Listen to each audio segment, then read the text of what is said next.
Hello friend, welcome back to my channel आरे की दुनिया। मेरे दिन की शुरुआत एक हर हाउस वाइफ की तरह किचन के साथ होती है। तो यहाँ मैं अपने हस्बैंड के लिए लंच और ब्रेकफास्ट बना रही हूँ। अब देखो, बहुत मेरे जो चैनल पे जो मोस्टली जुड़े हैं वो हाउस वाइफ है, लड़कियाँ हैं। तो उनका एक कॉमन क्वेश्चन होता है कि हम पढ़ाई के लिए टाइम नहीं निकाल पाते, या टाइम हमारे पास है लेकिन हम पढ़ नहीं पाते, या वो मोटिवेशन नहीं आता क्योंकि वैकेंसी नहीं आ रही। बहुत सारी चीज़ें हैं, मतलब मोस्टली सिंपल से क्वेश्चन है। तो देखो, मैं उनसे कहूँगी कि देखो, वैकेंसी नहीं आ रही सबको पता है, लेकिन अगर हम बात करें लास्ट ईयर जो के वी एस का पेपर हुआ था, तो उन्होंने 2 महीने में, बच्चों को पता भी नहीं था। दिसंबर में नोटिफिकेशन आता है, दिसंबर के स्टार्टिंग के वीक में, और फरवरी में पेपर हो जाता है। तो बच्चों के पास, मतलब क्या तो हम बैच लें, अब तो आपके पास टाइम भी है कि किसका बैच ले क्या ले। तो बच्चे इतना कंफ्यूज थे जिनकी पहले से कोई भी तैयारी नहीं थी या कुछ भी नहीं पढ़ा था, तो ऑब्वियसली वो बहुत हड़बड़ा गए थे। तो आपके साथ ऐसा ना हो कि आप हड़बड़ा जाओ, एकदम से कोई वैकेंसी आ जाए। तो कोई भी, तो आप प्रिपेयर रहो। बेसिकली कॉमन कॉमन सब्जेक्ट लो। देखो, पढ़ने का मन किसी का नहीं करता, ना वो मोटिवेशन आती जब तक वैकेंसी ना आए। लेकिन ऐसा नहीं आप बिल्कुल पढ़ाई को बंद कर दो। अगर आप 10 दिन भी बिना पढ़े सोचोगे कि आप नहीं पढ़ रहे, 10 दिन भी आप बिल्कुल नहीं पढ़ रहे, तो आप ये सोचना आप बहुत ज़ीरो पे पहुंच गए और आप फिर से शुरुआत करोगे। तो ऐसा मेरे साथ भी हुआ। देखो, शादी के बाद मेरी बिल्कुल पढ़ाई एकदम से ख़त्म हो गई थी। जब स्टार्टिंग में शादी होती है तो बहुत सारे एकदम से, हम ये नहीं कि अगले दिन से पढ़ना स्टार्ट कर देंगे। तो सब चीज़ ऐसे लगती थी कि नहीं नहीं, अब बहुत बहुत ज़्यादा चीज़ें टाइम लगता है, क्योंकि और आपको अभी ऐसा नहीं आपको बहुत 8-10 घंटे निकालना है, 4 घंटे या मैक्सिमम 4 घंटे तो देखो हर लड़की निकाल सकती है। तो आप उसके लिए क्या कर सकते हो, आप सुबह, मतलब 1 घंटा सुबह पढ़ लो, 1 घंटा दोपहर पढ़ लो, 1 घंटा शाम पढ़ लो, 1 घंटा रात पढ़ लो, या फिर अगर आपको लगता है कि 1 घंटे में कुछ नहीं होता तो 2-2 घंटे का स्लॉट कर लो। एटलीस्ट 2 सब्जेक्ट या 3 सब्जेक्ट अपने कवर करके रखो। तो कहीं ना कहीं आपको ये लगेगा कि हाँ, हमने, मतलब कोई भी सब्जेक्ट जो, जैसा मेरा फोकस है कि मैं इंग्लिश पे वर्क करूँ, इंग्लिश के वोकैब पे, तो मैं डेली वोकैब पढ़ती हूँ। पेपर कभी भी और किसी भी चीज़ का रिवीजन कर लेती हूँ। ऐसा नहीं है कि मैं 6-6 घंटे पढ़ रही हूँ। किसी ने मुझसे पूछा था आप कितने घंटे पढ़ती हो, तो अभी मैं 4 से 5 घंटे ही पढ़ पा रही हूँ। क्योंकि सेम सबके साथ है कि मोटिवेशन नहीं आ रही है, और जब पेपर नहीं आता तो क्या पढ़े। और मैं के की तैयारी करूँ तो के का मेरा सिलेबस तैयार है, मतलब मेरे सारे नोट्स तैयार हैं, बस मुझे रिवीजन करना है। तो मैं वो चीज़ों पे फोकस कर रही हूँ जो मेरी कमज़ोर है, जैसे इंग्लिश का पोर्शन। तो जो जो मेरी कमज़ोर है अभी मैं फ़िलहाल उन पे फोकस कर रही हूँ। तो आप भी ऐसे कर सकते हो कि जो जो आपकी कमज़ोर है उन पे फोकस कर लो, थोड़ा सा जल्दी उठ जाओ। ऐसा नहीं है, देखो हर के में इतने सारे सब्जेक्ट आते हैं, सबके ऐसा तो है नहीं सबके सारे सब्जेक्ट स्ट्रॉन्ग हो सकते हैं, ऐसा तो पॉसिबल नहीं है सबके। अब यहाँ पे देखो, ब्लैक बुक है, मैंने फर्स्ट स्टडीज लोड करने बैठ गई हूँ, और यहाँ से मैं फ्रेजल वर्ब करी हूँ, और इसमें मैंने गिना कितने फ्रेजल वर्ब है।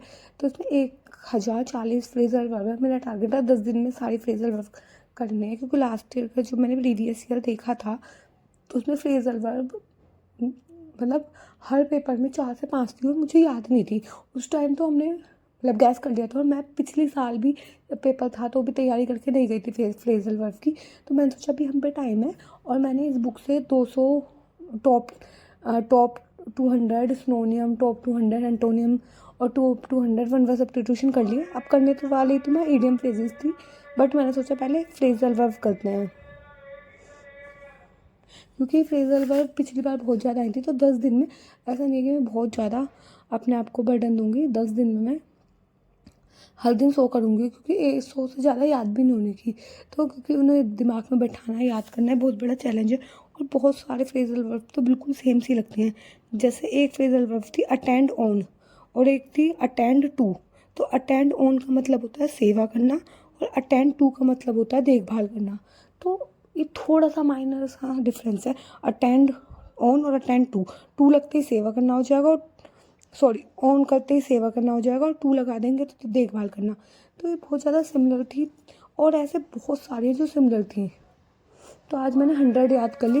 मेरा टारगेट है कि 10 दिन में सारी कंप्लीट कर लूँगी, क्योंकि मेरा इंग्लिश में अगर मैं बात करूँ तो मेरा ग्रामर पोर्शन काफ़ी स्ट्रॉन्ग है। ग्रामर मैं कर लेती हूँ, और मैं कॉम्प्रिहेंशन भी कर लेती हूँ। जहाँ मैं अटकती हूँ वो वोकैब सेक्शन है। तो मेरा ये है कि जब तक एग्ज़ाम होगा, जब भी कभी भी एग्ज़ाम होगा, जून में हो, जुलाई में हो, आप सबने वीडियो देखी होगी प्रतीक्षा वाली से, उनका तो शायद जुलाई में पेपर होगा। तो मैं तो हाउस वाइफ से कहना चाहूँगी, जितनी भी लड़कियाँ हैं, देखो आप एक दिन पढ़ के छोड़ के देखो सब कुछ, तो आपको लगेगा आपने कुछ भी नहीं तैयारी कर रखी, कुछ भी नहीं पढ़ा। तो मेरे को यह है कि मुझे अपना जितना भी कोर्स है वो सारा समेटना है। तो यहाँ मैंने फर्स्ट स्टडी स्लॉट कंप्लीट कर लिया था, और मैं सेकंड स्टडी स्लॉट थोड़ा सा टाइम लेकर, क्योंकि फ्रेजल पर बहुत सारी थी, उन्हें याद करने के बाद ये मेरे ईवीएस के नोट्स हैं, और इन ईवीएस के नोट्स की मेरे से किसी ने पीडीएफ भी मांगी थी, तो मैंने टेलीग्राम पे पीडीएफ शेयर कर दी है। और यहाँ से ना मैं ईवीएस के ही नोट्स का रिवीजन कर रही हूँ, क्योंकि काफ़ी चीज़ें ऐसा नहीं है बहुत टाइम बाद में पढ़ रही हूँ तो बहुत सारी चीज़ें नहीं है, क्योंकि देखो पेपर 2 साल पहले हुआ था, तो 2 साल पहले का हमें ऐसा तो है नहीं कुछ भी याद होगा, बहुत सारी चीज़ें नहीं मिलती हैं। जैसे मैं आपसे एक मतलब बहुत सारी ऐसी चीज़ें थी जो मुझे लगा नहीं है, जैसे बाजरा जो है, बाजरा सबसे ज़्यादा राजस्थान में पाया होता है, तो ये मैंने पढ़ा। और अभी तो मैंने वही पढ़ा जो सीटेट के लिए केवीएस में पढ़ते हैं, क्योंकि स्टार्टिंग वहीं से होती है। काफ़ी सारी चीज़ें मैंने पढ़ी कि कौन से बच्चे कैसे जाते हैं, सब में बच्चे स्कूल कैसे जाते हैं, तो ये सारी चीज़ें मैंने पढ़ी। और चलो एक क्वेश्चन मैं आपसे पूछती हूँ, जो बोच्चा विलेज है वो बिहार के किस डिस्ट्रिक्ट में है? अगर आपको पता होगा तो बताना, क्योंकि इस पे लास्ट ईयर केवीएस में क्वेश्चन बना था कि बोच्चा विलेज बिहार के किस डिस्ट्रिक्ट में है। अगर आप में से किसी को भी पता हो तो कमेंट सेक्शन में बताना। तो यूपी में कौन सी सब्ज़ी खाई जाती है, महाराष्ट्र में, ये सारी सब्जियों के बारे में भी मैंने सारी चीज़ पढ़ा। तो देखो मैं आपसे सबसे यही कहना चाहूँगी, ऐसा नहीं है आप 10-10 घंटे पढ़ो, 6 घंटे पढ़ो, जब एग्ज़ाम आए 2 महीने पहले पढ़ लेना, लेकिन आप कंटिन्यूटी में रहोगे ना, तो आपको डेली एक मोटिवेशन रहेगी, हाँ हमें कुछ तो आता है। क्योंकि एकदम से सारा सिलेबस करना पॉसिबल नहीं है, जब आप थोड़ा थोड़ा डेली पढ़ते रहोगे तो कहीं ना कहीं आपको एक मोटिवेशन होगी कि हाँ हमारे को कुछ तो तैयार है। और इतना सारा सिलेबस है, वो एक दिन में या 1 महीने में 2 महीने में कवरअप नहीं होने का। लास्ट ईयर भी एग्ज़ाम हुआ था, बच्चे हड़बड़ा गए थे, और अभी यह है मुझे जितना भी सिलेबस है वो सारा कंप्लीट करना है, रिवीजन करना है, मॉक टेस्ट लगाना है। लास्ट ईयर भी ये था, तो अभी तो मेरा टारगेट सिर्फ और सिर्फ केवीएस के लिए। अगर देखो DTPLSB PRT होगा तो 2026 में होगा, तो इतना टाइम हम मतलब 1 साल है, 1 साल हाथ पे हाथ रख के तो बैठ नहीं सकते कि हाँ 1 साल है आराम से हम करते रहेंगे जो करना है, लेकिन ऐसा नहीं होता, तो हमें कुछ ना कुछ अभी से एफर्ट डालने पड़ेंगे। और देखो आपको टाइम निकालने ना, सबसे पहले अपने आप टाइम को मैनेज करना पड़ेगा कि आप कहाँ टाइम ज़्यादा यूज़ करते हो, कहाँ पे एक्स्ट्रा टाइम यूज़ होता है। तो ये सब चीज़ें अपने नोट डाउन करो कि कहाँ आपको लग रहा है यहाँ से मैं 1 घंटे का टाइम निकालूंगी। जो लड़कियों का मोस्टली खाना खाने के बाद का टाइम होता है, मतलब 1 बजे तक सबका खाना हो जाता है, उसके बाद 4 से 5 बजे तक सब फ्री रहते हैं, तो उस टाइम 1 घंटा निकाल लो। अब देखो उस टाइम नींद आती है, ये सब होता है, तो उस टाइम ऐसा सब्जेक्ट पढ़ो जो तुम्हारा फेवरेट हो। हर इंसान का कोई ना कोई फेवरेट सब्जेक्ट होता है, और हर इंसान को कोई ना कोई सब्जेक्ट से डर लगता है, तो जो भी तुम्हारा फेवरेट सब्जेक्ट हो वो पढ़ना स्टार्ट कर दो। मैथ कर लो, जैसे मैं होती तो उस समय पे मैथ करती। अभी मैं मैथ पे इतना ध्यान नहीं दे रही हूँ, उसका रीज़न ये है कि केवीएस की मैथ आसान आती है, काफ़ी ज़्यादा आसान आती है, वो बस 10th तक का लेवल पूछना है, तो उतना मैं खुद से कर लूँगी।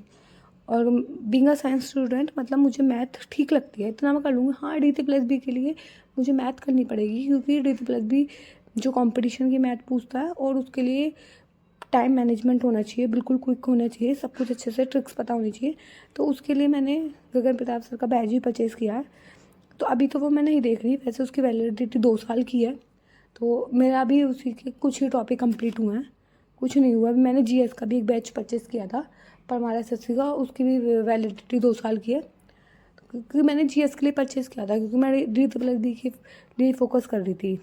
और ये रात का टाइम है, रात को मैं अपने हस्बैंड के साथ मार्केट आ गई थी, हमें कुछ सामान लेना था, और लिटरली मार्केट में बहुत भीड़ रहती है, क्योंकि हर सेक्टर की एक ही मार्केट है, तो सब सेक्टर के लोग यहीं सामान लेने आते हैं। यहाँ गली गली में मार्केट नहीं है, गली गली में कोई शॉप नहीं है, या पर्टिकुलर एक सेक्टर है, सेक्टर की मार्केट है, 1-1.5 किलोमीटर दूर है घर से, तो सारा सामान यहीं मिलता है, तो मार्केट में बहुत भीड़ रहती है। तो यहाँ पे हम थोड़ी देर घूमा, और मतलब कुछ 1-2 सामान था वो लेना था घर का।